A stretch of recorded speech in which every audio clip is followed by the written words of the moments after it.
Hello everyone! Good morning, good afternoon, good evening to all of you. Ano mang oras po meron kayo ngayong araw. Once again, I'm EJ Glassy 29, 26, 24, 19, 23 user ID po dito sa Popo. I'm 37 years old from Orani, Bataan. Nung nakilala ko po ang EJ Agency, I'm just a plain housewife with 3 kids. Nag-join po ako dito sa EJ last August 13, 2024. Noong time po na yun, ang nag-invite po sa akin si EJ Nicole na one of the public star candidate that time po. Ayun, nag-scroll lang po ako sa kasi bago po akong user ng Popo. Nung time po na yun na naghahanap po talaga ako, paano ba gagawin to?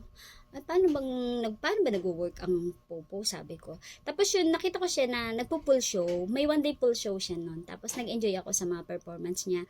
Tapos naaliw nga ako sa kanya. Yun, hinintay ko siya na nag-message ako sa kanya sa baba.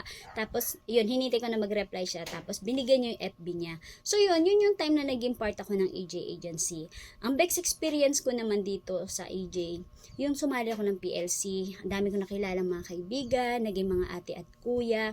Tapos yung nakilala mo sila na may puso ang bawat isa sa kanila. Kasi yun yung hinubog sa atin ni founder. Magkaroon tayo ng pagmamalasakit, magkaroon tayo ng pagkakaisa, at pagmamahal sa bawat member. Nakita ko yung pagmamahal nila, yung support nila, at yun, napakasayang experience talaga dito sa EJ Agency. Ang best moment ko is nung last na PLC, nagkaroon ng presentation, di ba? Alam nyo naman yun guys, bago mag-award si founder, na sinanalo mga team, nagkakaroon tayo ng mga presentation. Ang sabi ko doon sa manager ko, manager, sabi ko sa kanya, lalas perform na lang po ako, sabi ko. Kasi guys, mahilig ako mag-compose. So yung pag appreciate ko, yung pasasalamat ko na natagpuan ko ang EJ Agency, dinaan ko siya sa kanta. At yun yung naging way ko na magpasalamat kay founder na natagpuan ko EJ Agency. Tapos no time ka mo na yung mga ka-EJ, binagsakan ako ni founder ng nasa 30k. Grabe, sobrang touch ako, gusto kong maiyak na hindi mo na sobrang nagpapasalamat ako. Nakita ko yung EJ Agency, tapos nakilala ko si founder na mapagmahal na tao, meron siyang puso, kahit bago ka, hindi ka naiitsapwera.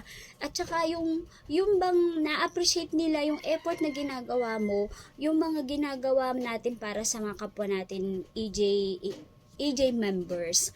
So yun yung masasabi kong best moment ko talaga, na nakita ko na yung founder hindi siya namimili, yung ganun. Hindi siya namimili ng member na nasusuportahan, na i-appreciate. Na-appreciate niya bawat isa. Tapos yung puso niya na ang bawat isa ay mag-go, grow, and glow. So yun, ako, ang magiging goal ko, kung maging part po ako ng EJ Talent, unang-una kong gagawin, yung mga newbie, gagayad ko po sila.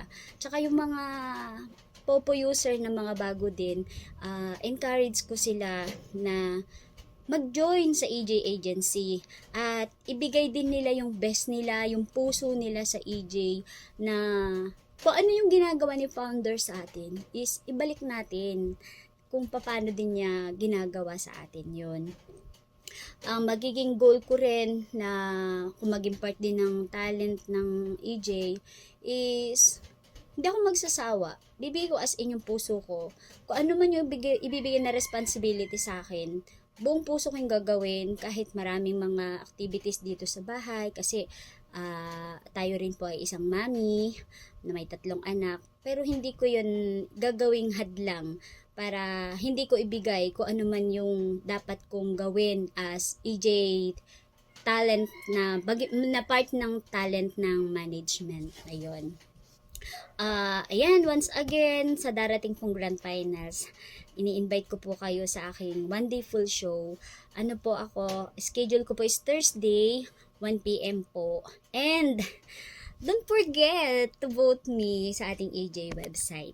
And support nyo po ako sa aking gagawin. Ano man po ang aking marating, manalo matalo, andito po ang puso ko sa AJ. Yan. Thank you, thank you, thank you, thank you so much, founder. Thank you po sa lahat ng mga AJ family, ng mga nakilala ko mga friends dito sa AJ Agency.